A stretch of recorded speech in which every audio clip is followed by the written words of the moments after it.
Well, if his appearances in the Police Academy films are any indication, this next young actor doesn't count his lines when he looks at a script. He counts how many noises he gets to make. It's hard to imagine a better choice to present the Oscar for sound effect editing than Michael Winslow.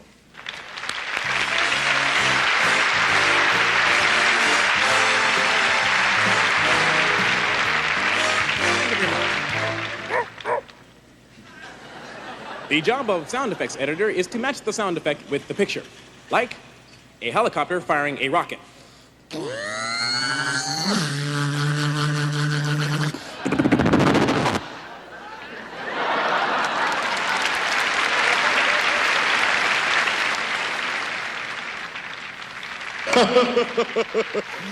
They're giving out awards for sound effects?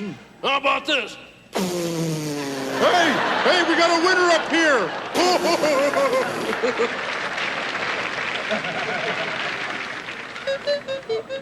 No. Now, being a sound effects editor is it's a fun job because they have all these great sound effects to work with. For example, a sports car crashing into an ice cream stand.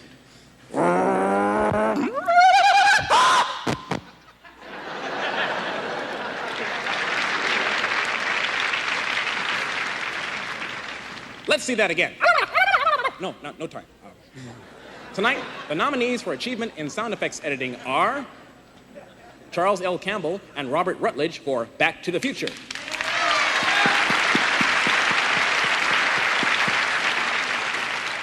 Bob Henderson and Alan Murray for Lady Hawk.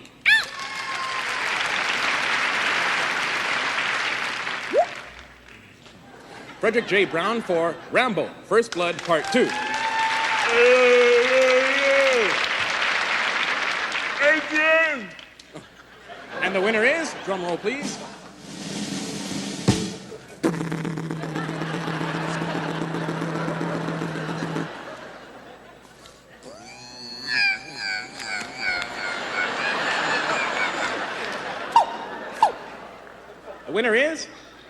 Charles L. Campbell and Robert Rutledge are Back to the Future!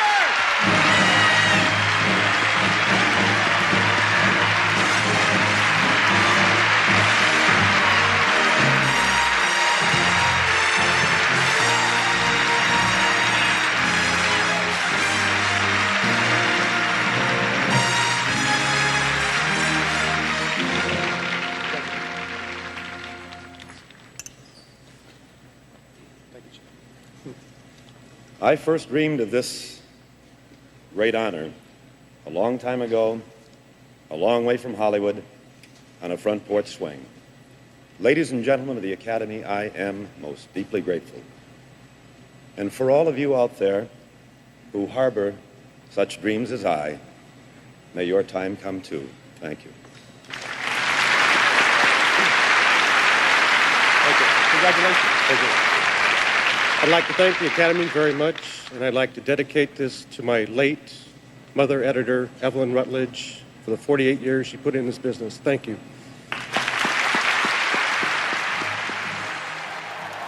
2, 3.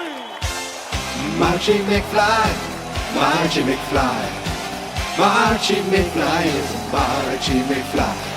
Marchy McFly is Marchy McFly.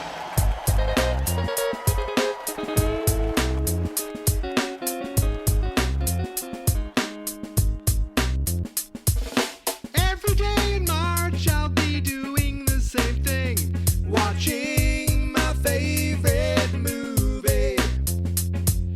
Back to the Future, once a day all month long, 31 straight days for me. Great Scott, this is heavy. It's called Marchy McFly. Follow along with my podcast. Did I mention there's a podcast? It's called Marchy McFly. Won't you please check out my podcast? Please just subscribe to my podcast. It's called Marchy McFly. The podcast is called Geek Mentality, but this is called Marchy McFly. Hold it, fellas. I'm afraid you're just too darn loud. Next, please. We have the next group, please.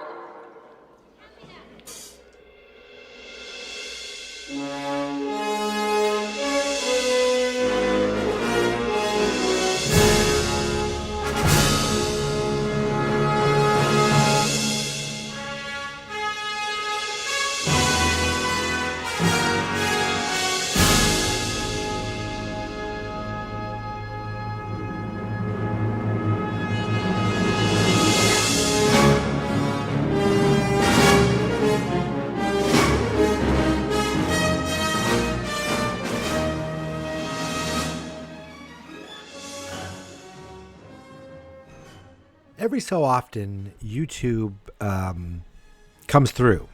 You know, that little algorithm actually works.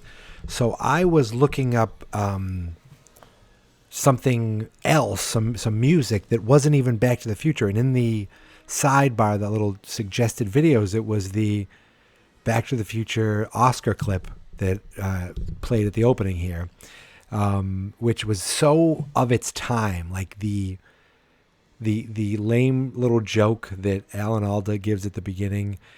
This is from the 1986 Oscars. And of course, Michael Winslow being the person to do the introduction. And I mean, he just was like, he went full Winslow. I mean, you want sound effects, he's doing sound effects. He's doing the class and the classic ones, which of course all come originally as Laravel Jones Police Academy. And if you didn't know those other two voices, it was Statler and Waldorf. They were at the Oscars in the balcony. I don't know if they were there all night, you know, doing being sarcastic, but 1986, it was like, what were the Muppets even doing then? There was no Muppet TV show. The Muppet movies were done. This was like before they started doing. This was a couple of years before Christmas Carol, and that's still Jim. That's Jim Henson, definitely, because he's still alive in 1986. But that's not about. We're not here to talk about Michael Winslow. We're not here to talk about the Muppets. We're here to talk about Back to the Future. And today is day 24, the 24th day of March, the 24th day of Marchy McFly, the 24th day in a row that I watched Back to the Future. I started it early before work. I finished it at dinner time, and I swear to God to you, I took a screenshot to remind me that at the moment when Marty says, "Are you telling me that it's 8:25?"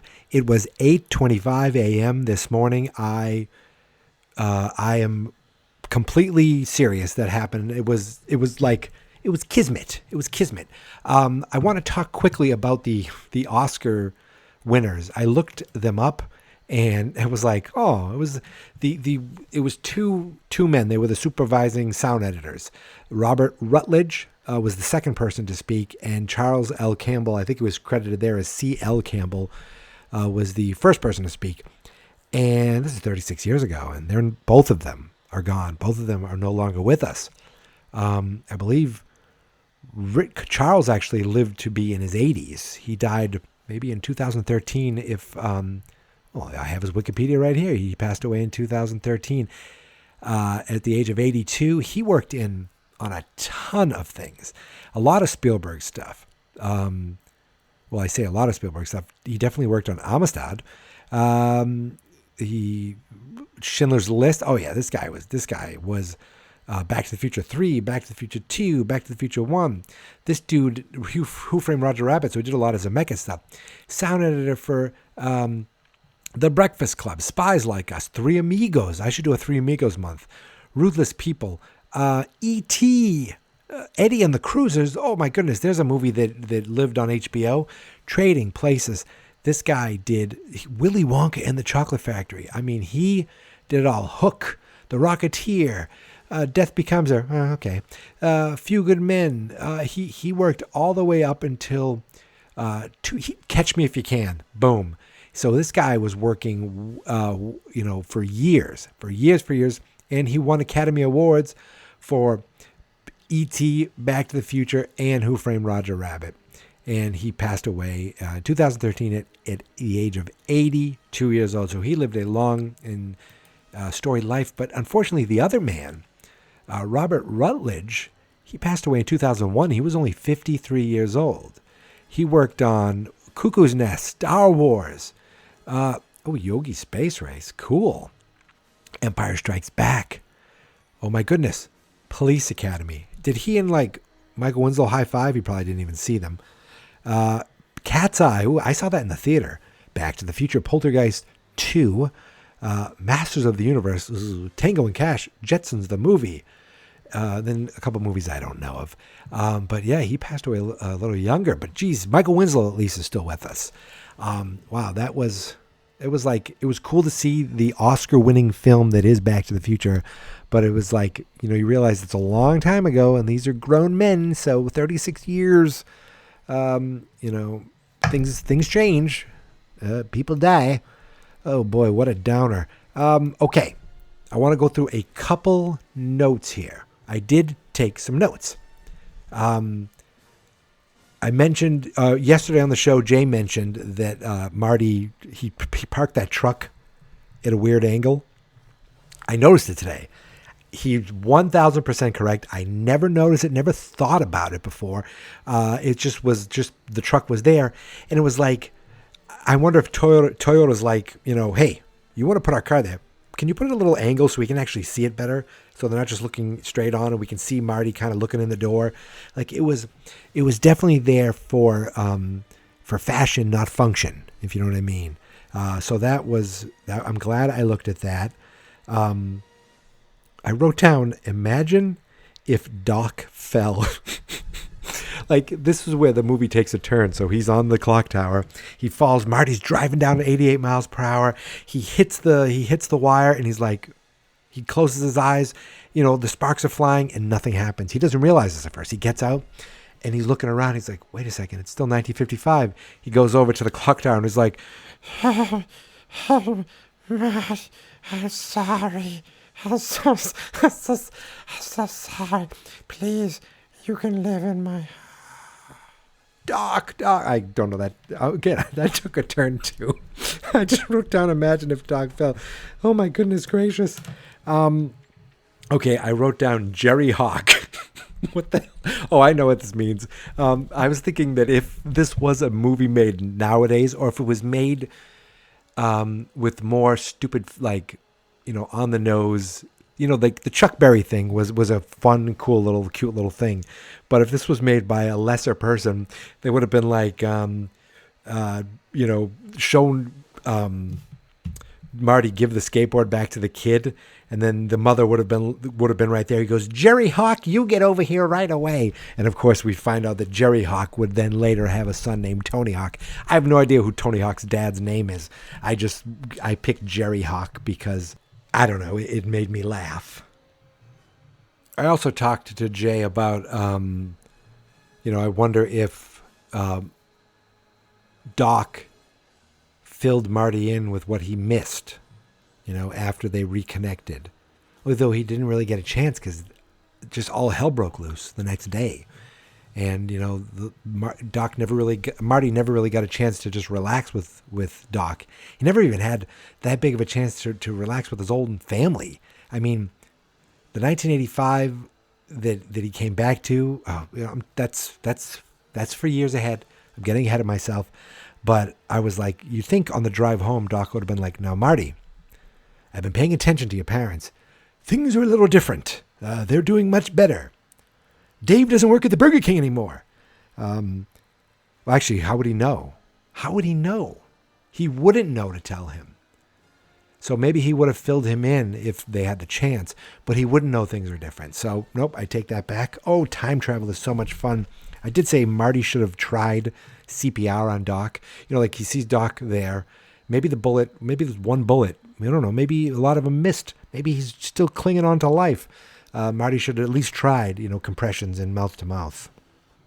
I also noticed in the downtown Hill Valley, it's mostly these little mom and pop shops that were made up, but they did have, an actual Texaco, or at least a Texaco station and a Bank of America, which are actual stores.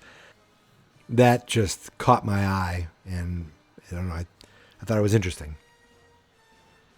And I mentioned, I might have already talked about this, that I thought the power lines weren't there always, but they were always behind the McFly house. They were there. Like, I thought there was something about the alternative 85 with the power lines and the power, the big, whatever those, the towers. But those were always there behind the house. And the one last note I want to mention is when Marty says to George, you come up, you punch me in the stomach, and I go down. So that was the plan. And if you remember, George stuck to the plan because in his brain, he's never fought before. He was thinking, I got a punch in the stomach. I got a punch in the stomach. I got a punch in the stomach. So when Biff is about to, beat the hell out of George goes first and just, what does he do? He goes for a punch in the stomach. Doesn't work, but he went for what he was planning the whole time because he was so freaked out. He just had that, probably rehearsed it over and over again. So I thought that was I can't imagine that was a mistake, or that was just a coincidence. That he told George to punch him in the stomach, to Marty, and when it was Biff instead, he went for the punch in the stomach. That is that's actually my favorite little find. I don't even know if it's really a find, but it was like, oh, wait a second. And I really enjoyed that. It's Hollywood Insider for March 24th, 2021. Tonight, Mike talks with the cast of Back to the Future. Are you telling me you built a time machine? Kind of a DeLorean? The way I see it, if you're gonna build a time machine into a car, why not do it with some style? So, without further ado, here's Mikey.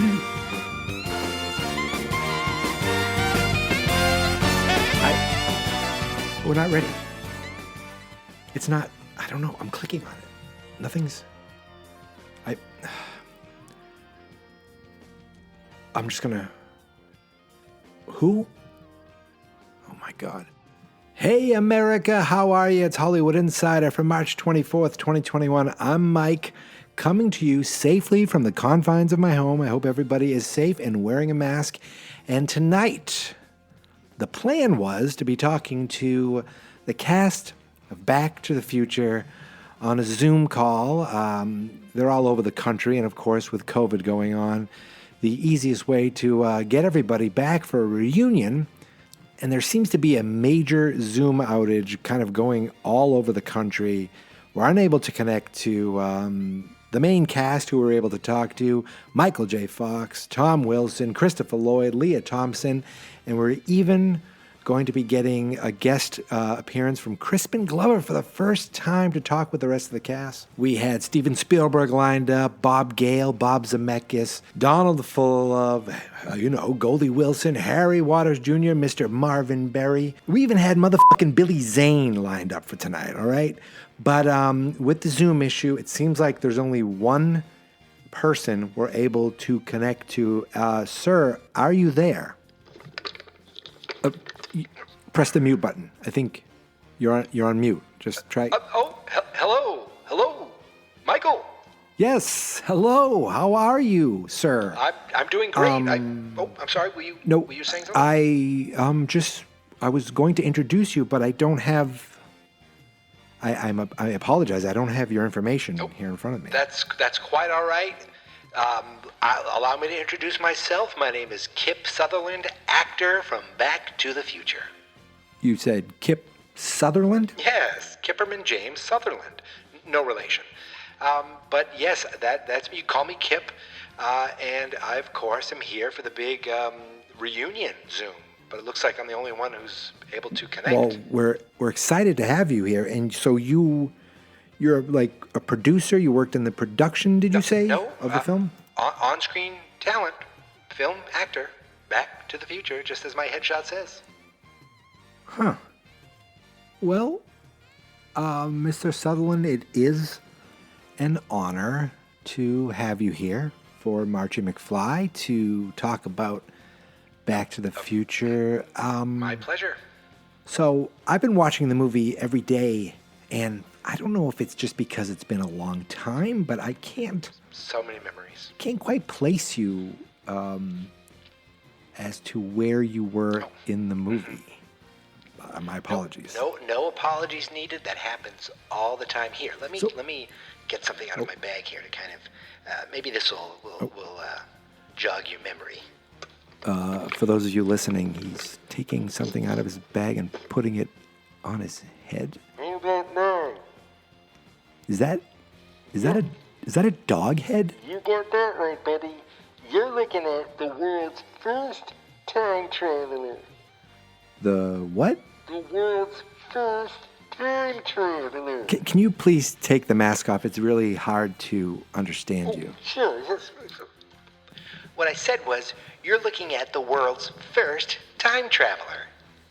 It's me. Wait, are you saying that you played Einstein in Back to the Future? Sir, I've seen Back to the Future many times, and that's a real dog. Of course Einstein is a real dog, but do you think they're going to put a real dog behind the wheel of a DeLorean? I don't think that dog can drive. I don't even know if it has its license. Oh, I get it. So you were the stunt driver who drove the DeLorean in the mall parking lot. No, I am an on-screen actor who played the role of Einstein as he traveled through time. Just like my Wikipedia page says every time I have to re-edit it. Okay. We'll go with this. So can you tell me, what was it like working on set and working with the other actors? Great question. As you know, it's been well documented how it was a grueling shoot the first time around with Eric Stoltz, and then, of course, coming with Michael J. Fox. And Michael J. Fox was doing Family Ties at the time, which is a sitcom that I did not appear on, but I watched it. I was an avid viewer. And he would do nights with us and then days with Family Ties.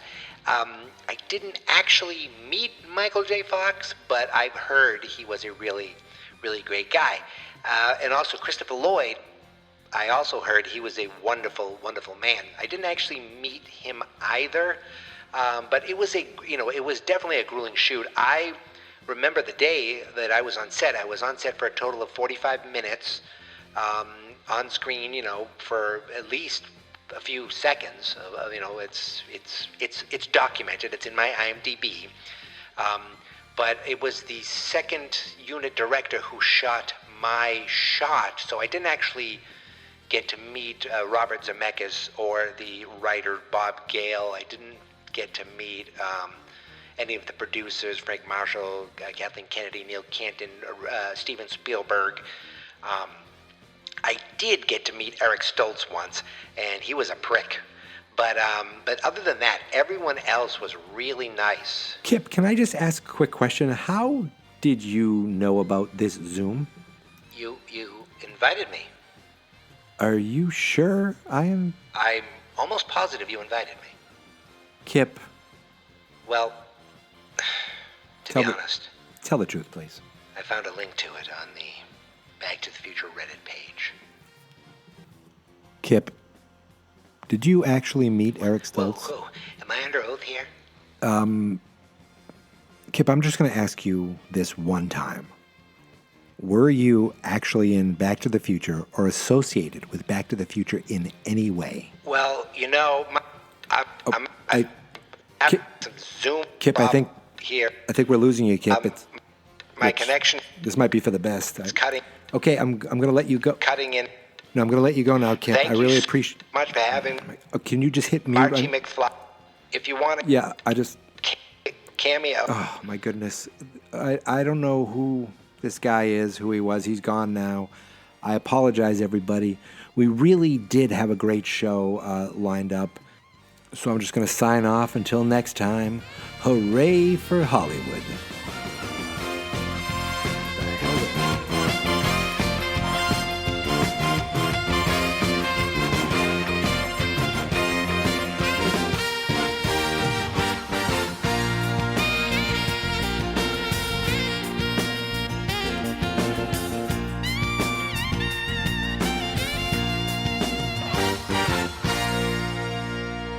All right, so full disclosure, I had an idea for that a couple days ago, and I actually took my dog to a dog park, or a rail trail in Salem, New Hampshire. It's a place where you can walk, and it's like a 20-minute drive. So I said, you know what, I'm going to hit record on my phone and almost make it sound like, bad audio, and I was going to record, this guy talking about being the dog.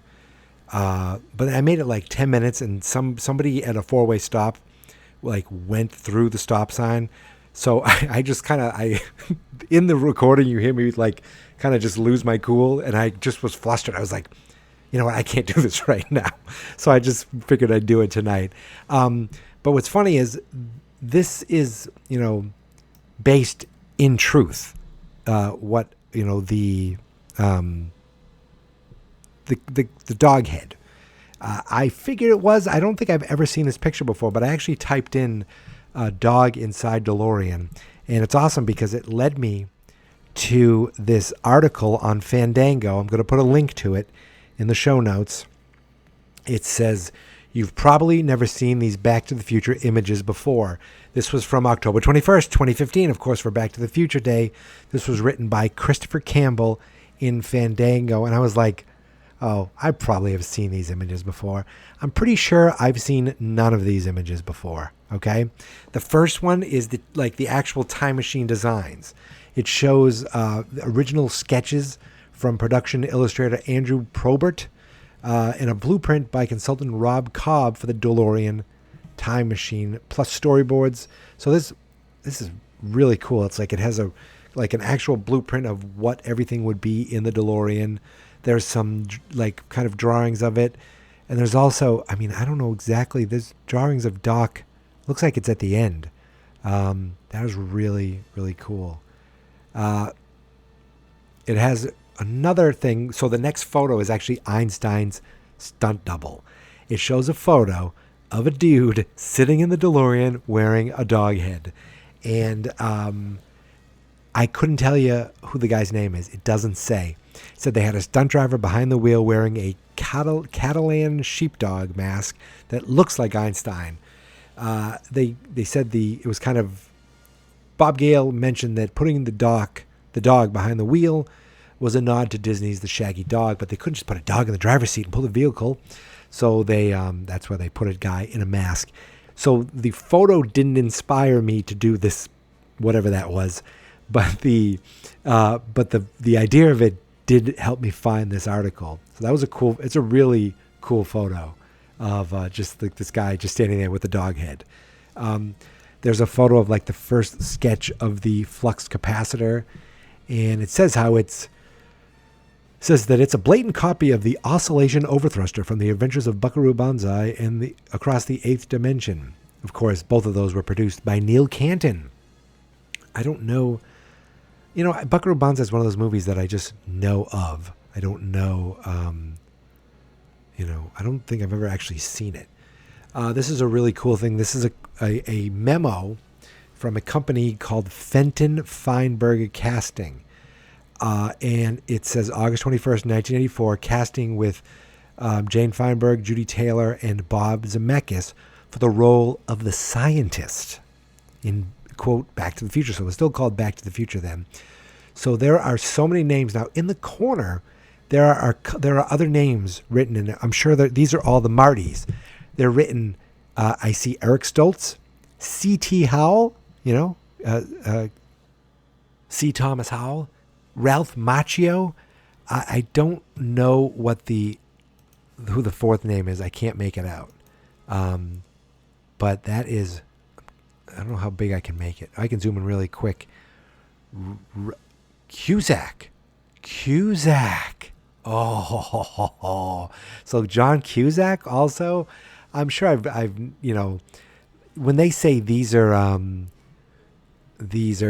people who are thought of. So this is what the casting, they make this giant list of people. So this is the list of Doc. And this is really cool. I'm going to go through the whole list at least and see which names I know. And some have check marks. So let's go through the ones that have check marks first. Jeff Goldblum, of course, that would have been good. Ron Silver. Well, you know what? Jeff Goldblum probably would have been interesting. Ron Silver. Gene Hackman. Oh, my God.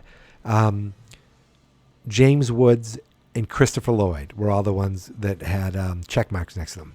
Then there's a couple with question marks. Joe Bologna, question mark. David Dukes, isn't he like in the Klan, or is that David Duke? Garrett Graham, I don't know who that is. Someone else. Then there's a name, Charlie Martin Smith, crossed out. Then we have a bunch of Joe Piscopo, not available, question mark. John Lithgow, not available. Peter Boyle, Donald Sutherland, Dabney Coleman, Richard Mulligan, John Hurd, not available. Robin Williams, Mandy Patinkin. Someone put question marks. Treat Williams, Mickey Rourke, Alan Arkin, Charles Grodin, Gene Wilder, Renee Auberjonois, I know that name. Paul Lamont, Harold Ramis was written in. Albert Brooks, Chevy Chase. See, if Chevy Chase could go for it, I don't know. I don't know if he can. Like, he's too much of a dick. Like, and I mean, like, his characters can be, well, I guess Clark W. Griswold is. Steve Martin, Mark Blankfield, I don't know that name. Robert Klein, Danny DeVito, Bob Balaban, Kevin Conway, Paul Dooley from 16 Candles, John Candy, Henry Winkler, Eddie Murphy, Bill Cosby. That would not have aged. Oh my God, imagine if this movie was a huge hit with Bill Cosby. And then you're looking at it now, it's like, Marty, we got to get back to the future. And like this Jello pudding pox all over his apartment, but you also see there's some Spanish fly over here. I put in the drinks. Gooba-da-boo. I don't know why Bill Cosby doesn't make that sound. Randy Quaid. Oh, there's another one that would have been weird to look at now. That is Michael Keaton crossed out deal with Fox. Oh yes, he has a deal with Fox. That is awesome reading that. So I'm gonna put a link. You can see all these photos yourself. Eric Stoltz is Marty McFly. We all know about that, and it shows the scene where in the diner where Marty punches Biff. And what they're saying is this shot made it in the movie. I know Tom Wilson has talked about it before. There's a YouTube video that's in the article too. You can watch that. And it says, this is the scene where the hand punching Biff is Eric Stoltz's hand, because he's like, we never shot this with Michael J. Fox. Then we have title change. I've talked about this in the trivia before, that the producer Sid Sheinberg sent a letter to Steven Spielberg, a memo asking about changing the name of the movie. This is the actual memo, the MCA Interoffice Memorandum from October 17th, 1984, from Sid Sheinberg to Mr. Steven Spielberg. Please send copies to Bob Zemeckis and Bob Gale. And then Bob Zemeckis' name is checked off, so I don't know if this is his copy. And I'm going to just read it. Although I believe that the present draft is terrific, and I marvel at the improvements that you've made from the quote-unquote Columbia version, so that must have been when Columbia Pictures was going to be doing it, I continue to believe the title leaves much to be desired. There are a number of reasons why I found the title less than wonderful, but quote with quotes around it. But my primary concern is that it appears to make the picture a genre, quotes, picture. I think the script, and hopefully the film, deserves a better title.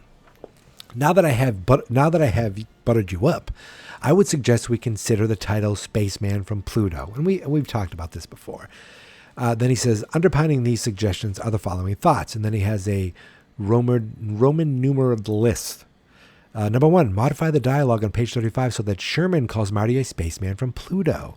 Number 2, modify Marty's dialogue on page 77 so that he identifies himself as a spaceman from Pluto instead of Darth Vader from Vulcan. Number 3, change the title of the book written by George and referred to on page 130 from a match made in space to a spaceman in Pluto. Obviously, you get the idea. I'm sure that there will be those who will argue that the movie will appear to the audience to be a cheap, old-fashioned sci-fi flick. Nonsense! I think it's kind of a title that has heat, originality, and projects fun. Most importantly, I think it avoids the feeling of genre time travel movie. So wait. Spaceman from Pluto doesn't feel genre related? I mean, okay, I went with his, right? He was the guy who also said Lorraine because he's married to Lorraine Gary.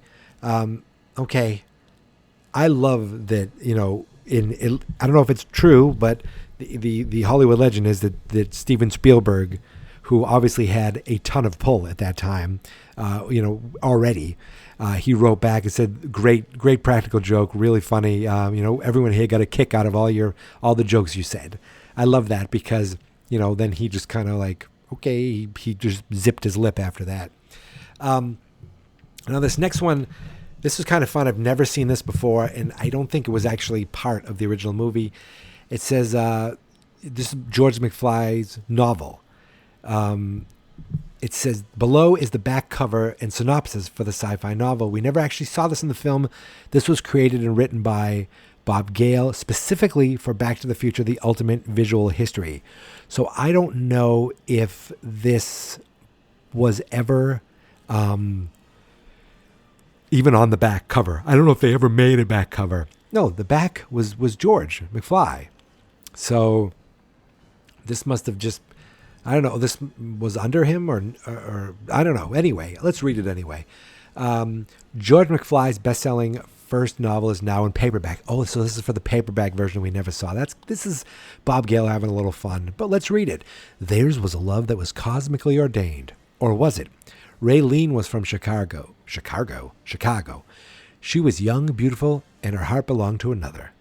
Roger was from Kansas. He was young, ordinary, and an incident at age 14 had caused him to shun the opposite sex. Garth DeVade was from planet Culvin. See, they switched things around there. Where love was unknown. He was sent to Earth on a mission regarding the fate of the entire universe. A mission involving Raylene and Roger.